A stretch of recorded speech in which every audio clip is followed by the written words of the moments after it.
want to welcome you to the Ask Jeff YouTube channel. Here's today's question. Why is the book of Enoch not in the Bible? I've read that it's non-canonical. Also, I believe the Catholic Church left out books as well as removed some in their Catholic Bible.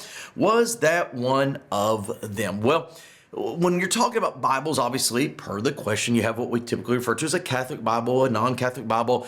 The Catholics, have what we call the Apocrypha, a series of writings basically between Malachi, the last prophet of the Old Testament, and the incarnation of Jesus Christ. Apocrypha, the word simply means not received. Why is it not received? Not just because of tradition or people that don't want to be Catholic. It's because God said in the Old Testament he would not speak again until he was incarnated in the flesh. And these writings were during that time. 1st and 2nd Maccabees, the Shepherd of Hermes, just a host of them. Historically, they're valuable, inspired and preserved by God. No. The question is the book of Enoch. Well, the book of Enoch is not apocryphal because it didn't take place between that time period. Enoch lived in Genesis chapter 5. He's quoted in Jude chapter 1, verse 11.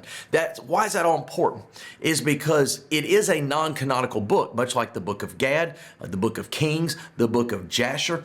The Assumption of Moses is another non-canonical book that the Bible actually references, but they're not apocryphal. Why? Because most of them were written during the Old Testament, long before what we would call the apocryphal period. Now, book of Gad, Jasher, Kings, Enoch, all valuable in pieces and in parts, but not in totality. Not inspired by God, not preserved by God. However, at times, the inspired, preserved Word of God does go back and utilize their contents for His sake. Great question. If you have one, send to AskJeff.net. Maybe your question be tomorrow's.